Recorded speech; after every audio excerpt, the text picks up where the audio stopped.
Before we start building out the contacts feature, let's add some sample data to the database.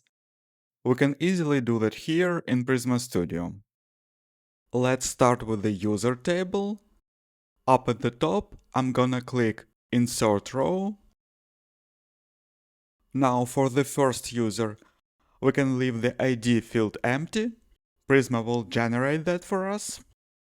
For the email, let's use john@example.com. The name will be John Doe. And for the password, let's just use password123.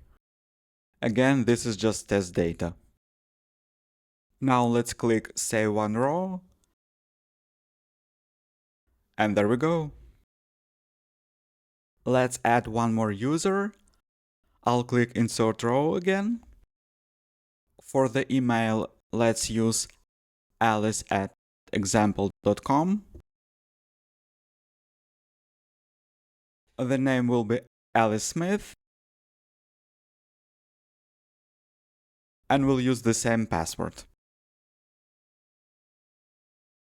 Now let's save that. Right, so now we have two users. Let's move over to the contact table. And I'm gonna add a couple contacts for the first user and one for the second.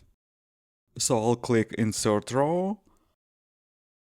For the address, let's enter 101 Main Street.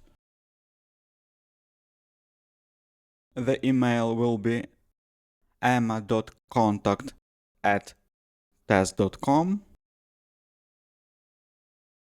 For the first name, enter Emma. For the last name, Davis.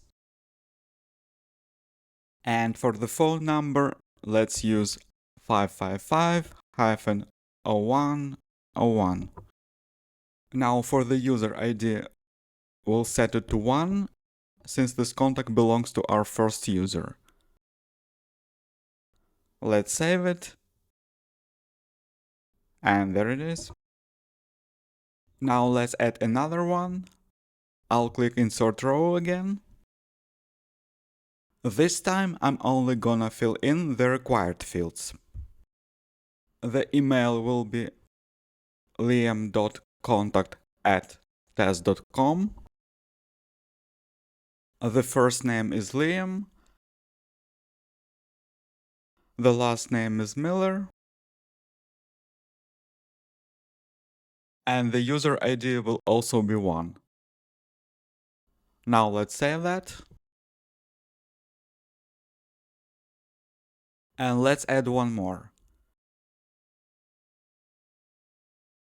The email will be olivia.contact@test.com. The first name is Olivia. The last name is Taylor. And this one belongs to our second user. So the user ID is gonna be 2. Let's save it. Alright, so now we have a couple users and a few contacts in the database. That'll give us some data to work with as we build out the API. Let's take a look at how we're gonna structure the project. There are a couple of common approaches. One is a type-based structure, where similar files are grouped together. For example, routes go in one folder, controllers in another, and services in another. We'll be using a feature-based structure instead. With this approach, the application is split into modules. So we'll have a contacts module containing the routes, controllers, and anything else needed for contacts. Later on, we'll add an auth module for authentication. As the application grows, this makes the codebase easier to navigate and maintain.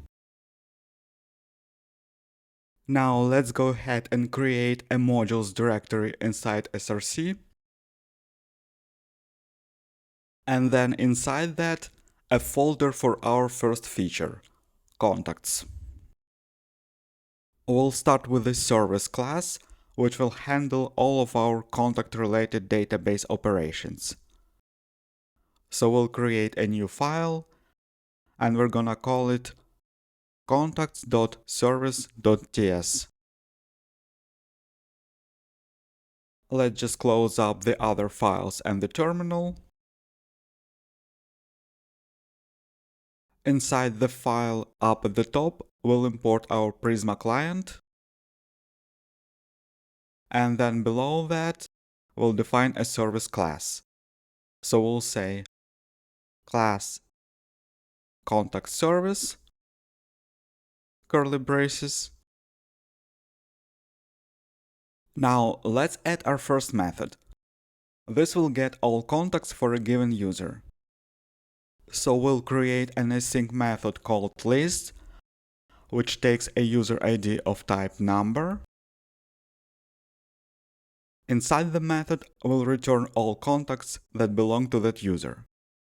So we'll do return prisma.contact.findMany and pass in an options object.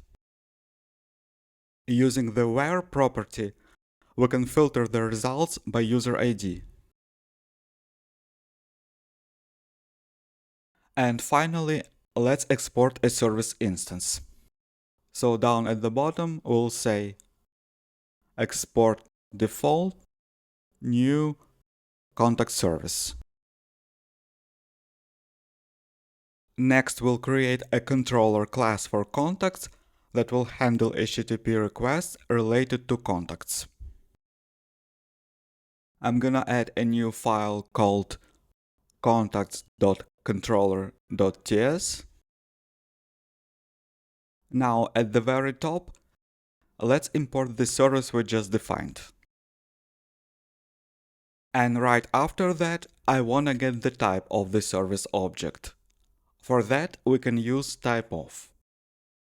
So we'll say type contact service type equals type of contact service.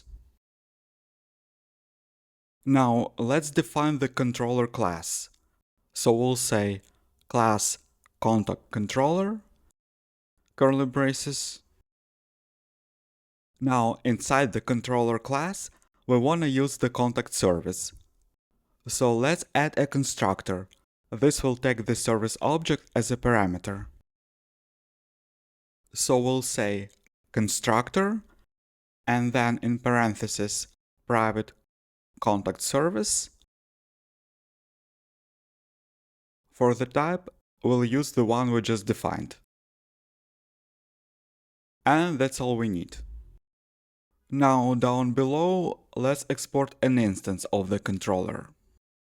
So export default new contact controller, and we'll pass in the service object to match the constructor. This is a very simple form of dependency injection.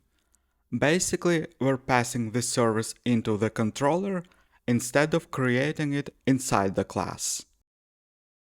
Now let's define our first method. It's gonna be an async method called list that takes a request and response object as parameters.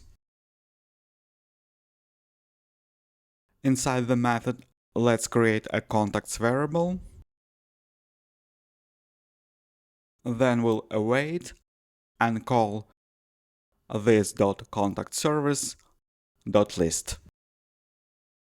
This method expects a user ID, which we don't have yet. So we'll fix that next. We'll add authentication later on, but for now I'm just gonna hardcode the ID of the first user. So above the class, I'll create a constant called temp_user_ID and set it to 1. I'll also add a comment until auth is implemented. Now we can just pass that constant into the list method. And then we'll return a JSON response. So we'll say return res.status 200.json. We'll set success to true. And for data, we'll return the contacts. And that's it for our first controller method. Next, we'll create a route for getting contacts. So inside the contacts directory, I'll create a new file called contacts.routes.ts. Inside the file, let's first import router from Express. And below that, we'll create a router instance. So const router equals router without new. Now we want to handle GET requests to the /contacts endpoint. So we'll say router.get. The path here is just /, and then we pass in a callback function that takes a request and response object.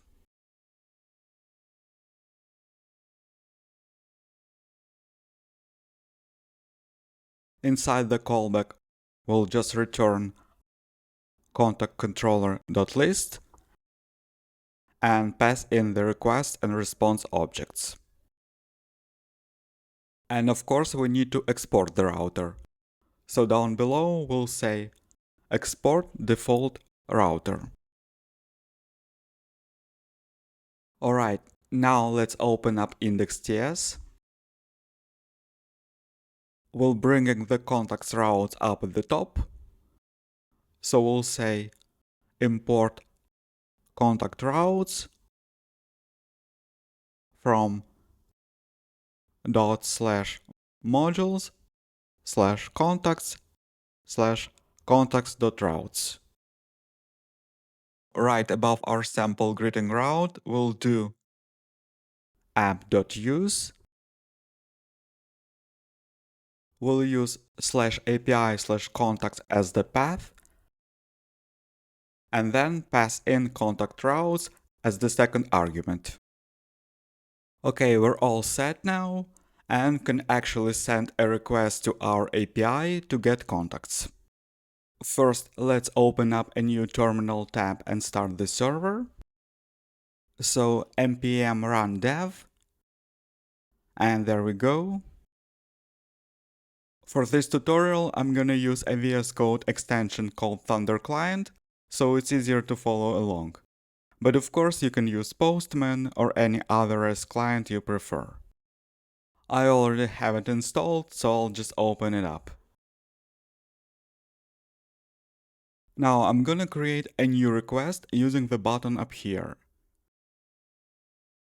We want to send a GET request to http localhost 5000 /API/contacts. Alright, let's send it. And down below we can see the response. We got a status of 200. And we can see the response body with our contacts data. The success field is set to true, and the data field contains an array of contacts. Right now we can see 2 contacts, and that's because they belong to the first user. Remember, we're currently hardcoding the user ID to 1. Now, if I go back to the controller and change that ID to 2, and then send the same request again, this time we get contacts for the second user. And right now the user only has 1 contact. Now let's try changing the ID to 3. We don't have a user with that ID in the database. So if we send the request again, we just get an empty array back. Alright, let's switch it back to 1.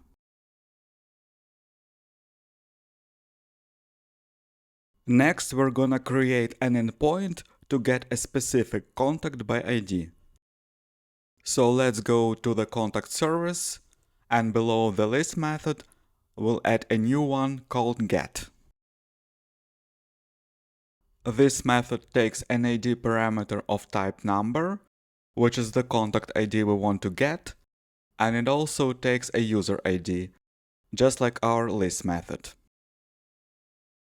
Inside the method, we'll again return prisma.contact, but this time we'll use find first. We'll pass in an options object, and for the where clause, we'll use both the contact ID and the user ID. This makes sure we're only returning a contact if it belongs to the current user. Now let's go to the controller, and as you might have guessed, we're gonna add a get method below list.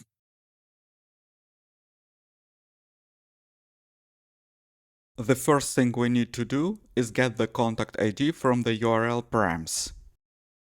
We'll have URLs like /API/contact/1 or 2 and so on, so we want to grab that last part from the URL. And we can get it from request.params. So we'll do const and then destructure ID from req.params.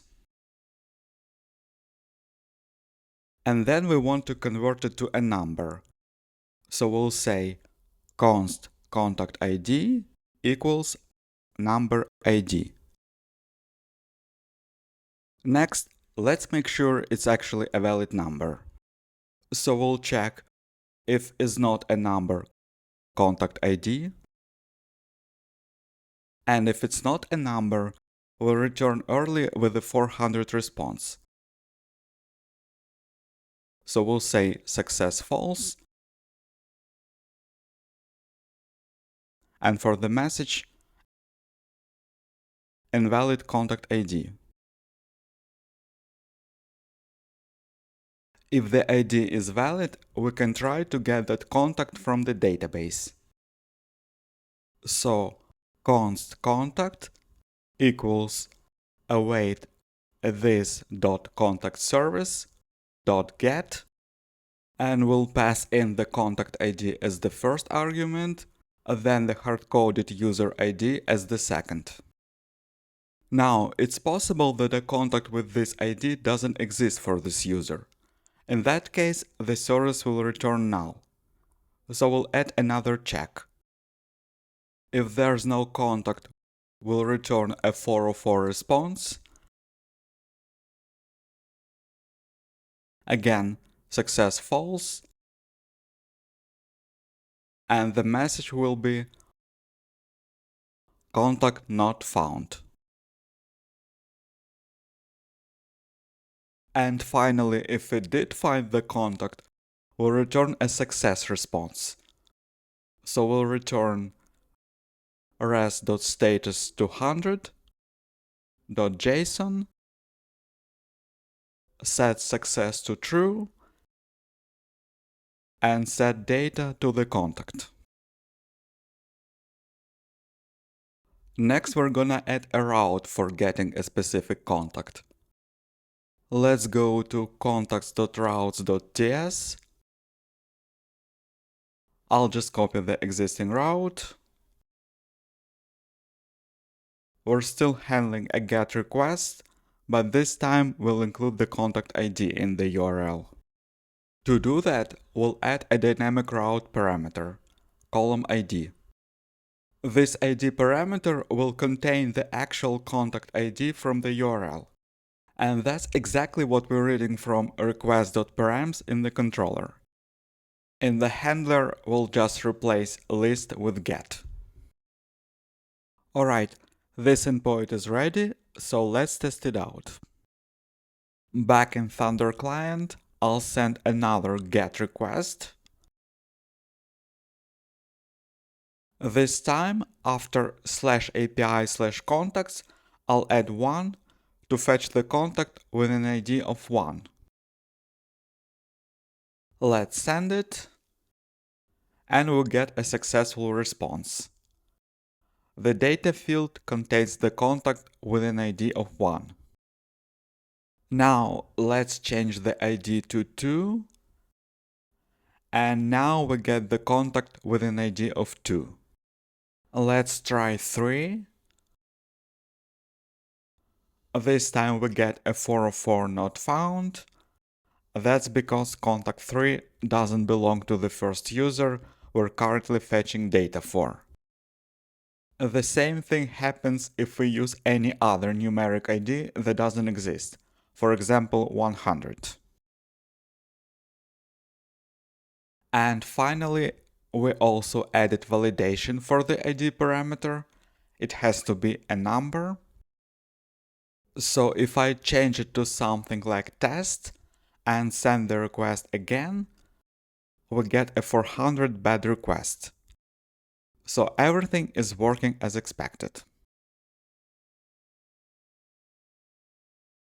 Our next endpoint will be for creating a new contact.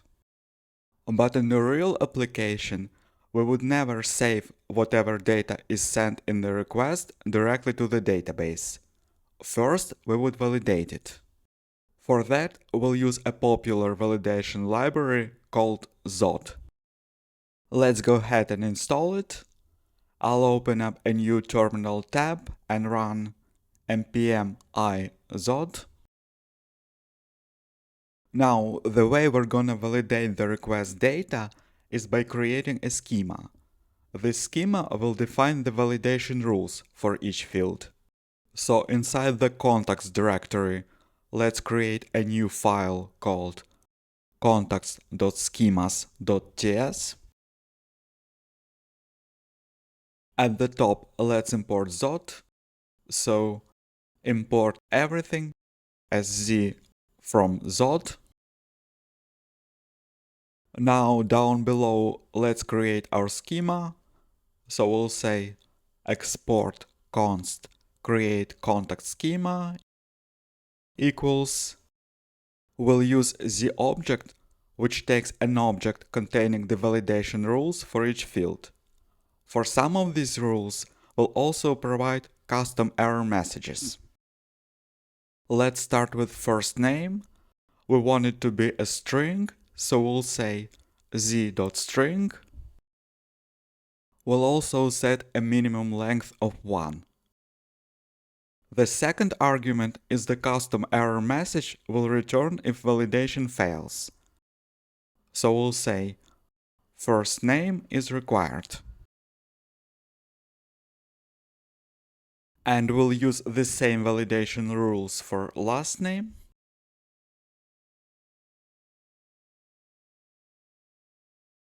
Next is email.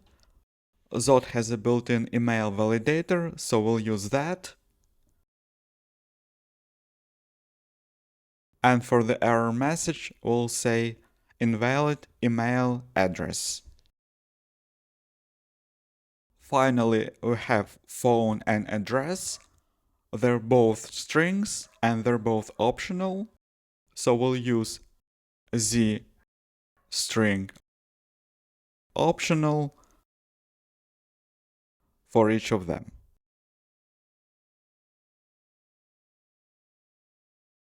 Alright, our schema is ready. Now let's export a TypeScript type from it.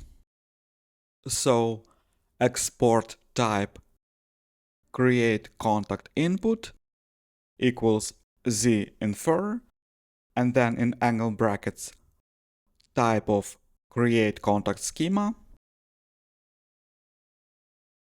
Z-infer automatically creates a TypeScript type from our schema, so we don't have to define it separately. Okay, now that we have the schema in place, we can add the logic for creating a new contact. Let's go back to the service and add a new method called create.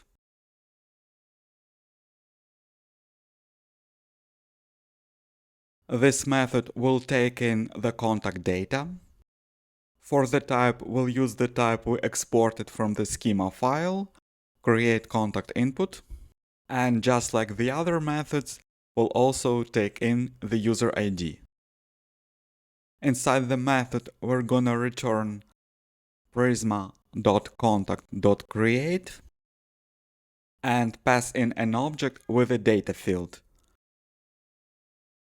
This data field contains the values for the new contact. So we'll start with an object.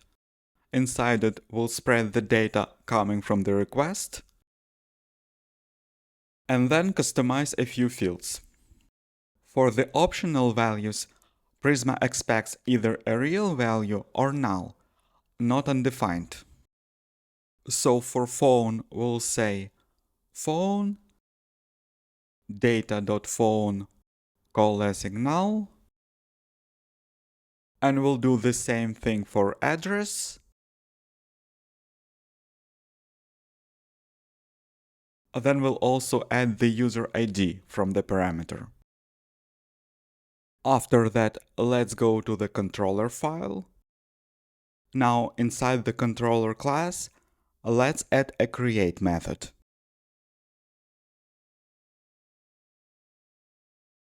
The first thing we'll do in this method is validate the data from the request body. So we'll use our create contact schema and call saveParse and pass in req.body. This gives us a result object which we'll call validation. If validation succeeds, the success field will be true. So next we'll check if validation failed. If not validation.success, in that case we'll return a 400 response. We'll set success to false and the message validation failed.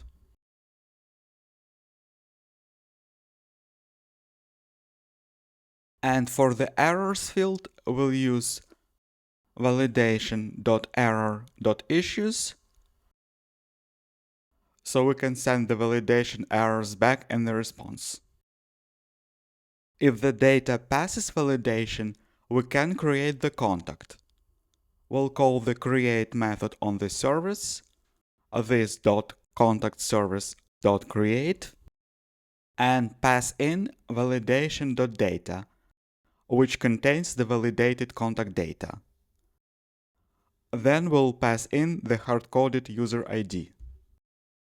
This returns the newly created contact, so we'll send it back with a 201 response, since we created a new resource. And inside the JSON response, we'll set success to true and data to the new contact.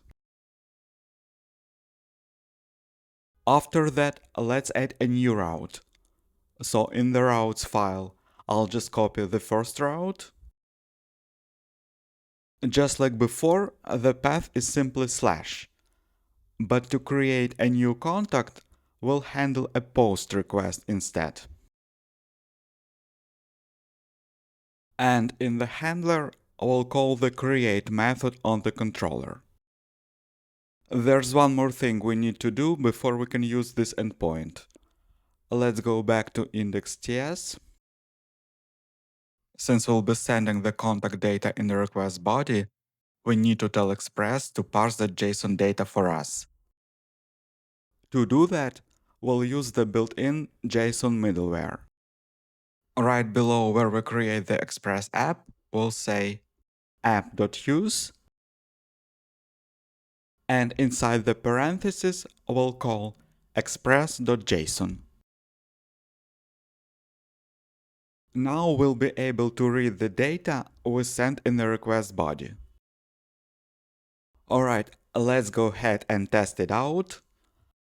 I'll open up Thunder Client and create a new request.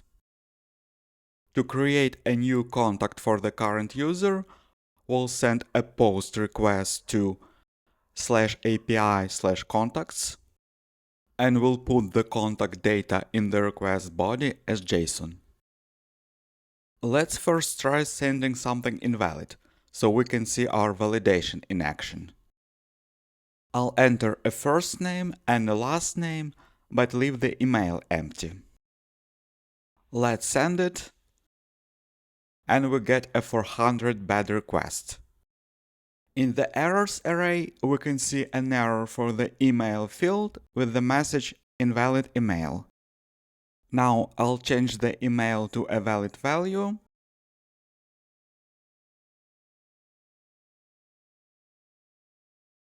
And let's send it again. This time we get 201 created. In the data field, we can see the newly created contact, and the user ID is correctly set to 1, which is the ID of the current user.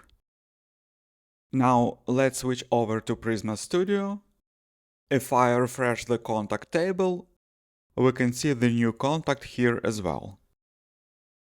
The next operation we're gonna implement is updating an existing contact. Just like when creating a contact, we'll send the updated data in the request body. And of course, we'll validate it as well. So let's open up our schema file again. Right below create contact schema, we'll add export const update contact schema equals. We'll reuse the create schema and call partial. This applies the same validation rules, but makes all the fields optional. That way, we can update just the fields we want, instead of sending the entire contact. Now, let's export the type for the update schema as well. I'll just copy the type from the create schema and replace create with update.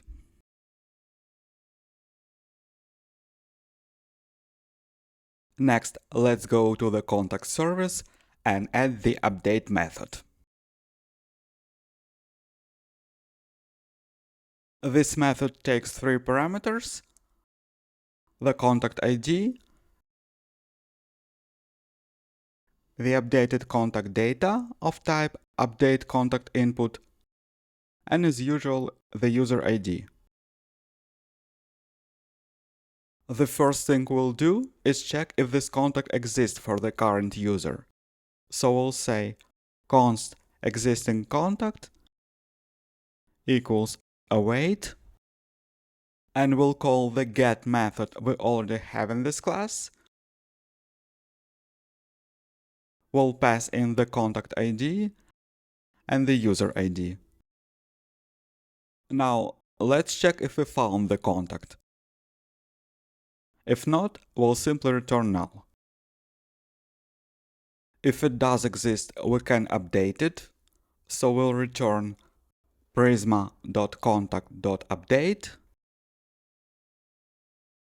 We'll pass in a where object with the contact ID and the user ID, and then the updated contact data. But now you can see we get a TypeScript error on the data field. That's because update contact input can contain fields with the value of undefined, and Prisma doesn't allow undefined values when updating records. So before we pass the data to Prisma, we need to filter those fields out. Right at the top of the method, I'll add a quick comment: remove undefined fields. Now I'm gonna write a chunk of code that might look a little unusual, but all it's really doing is filtering out any fields whose values is undefined. First, we'll use object entries to turn the object into an array of key-value pairs. Then we'll filter out any entries whose value is undefined.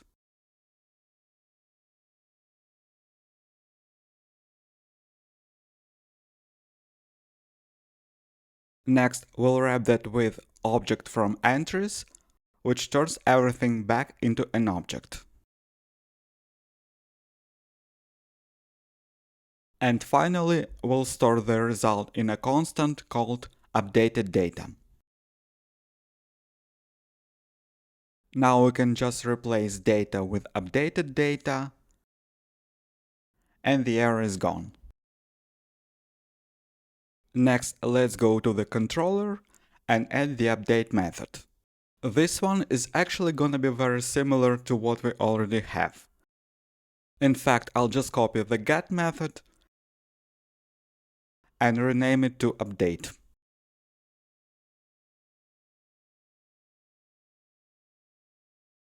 Then I'll copy the request body validation and the service call from the create method and replace the existing get call with that. Now we just need to make a couple of small changes. First, let's rename create to update. And since the update service also needs the contact ID, we'll pass that in as the first argument. Everything else can stay the same. Next, let's add a route for updating a contact. I'll copy the existing get route down below. We'll still use the same /column ID path, but this time we'll handle a patch request. You may also see put used for updates, but since this endpoint supports partial updates, patch is semantically the better choice. And finally, we'll call the update method on the controller. Okay, let's go back to Thunder client and create a new patch request. First, let's try updating a contact that doesn't exist. I'll use an ID like 100.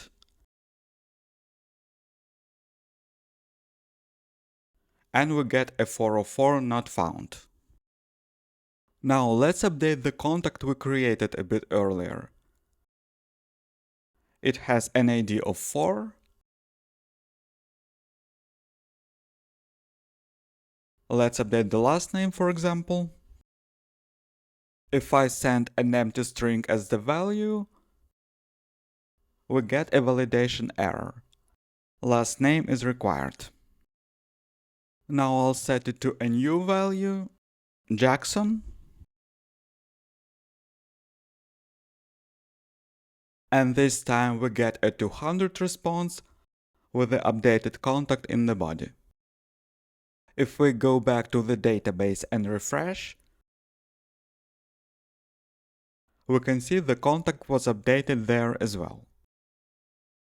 And the last operation we'll implement for contacts is deleting an existing contact. In the service file down here, I'll add a delete method. It takes the contact ID and the user ID. Inside the method, we first check if the contact exists, just like we did in the update method. If it doesn't, we'll return null. And if it does exist, we'll delete it. So we'll do return prisma.contact.delete and pass in a where object with the contact ID and the user ID.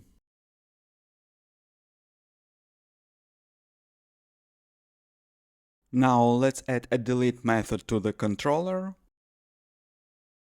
I'll copy the get method and rename it to delete.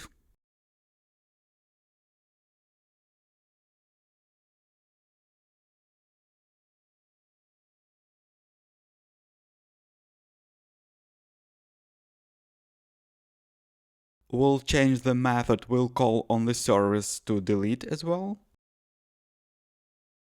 And let's also rename the contact variable to result. If the contact doesn't exist, we'll keep the same 404 response. But if it was deleted successfully, we'll return a 204 response.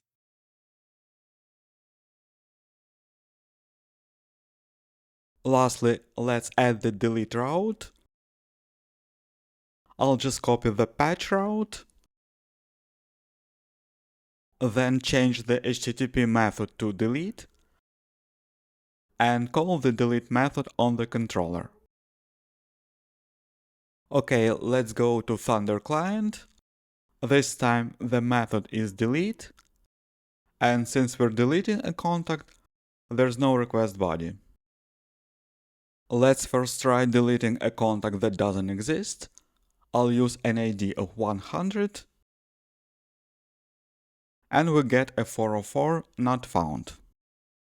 Now let's delete the contact we created and updated earlier. It has an ID of 4. Let's send the request.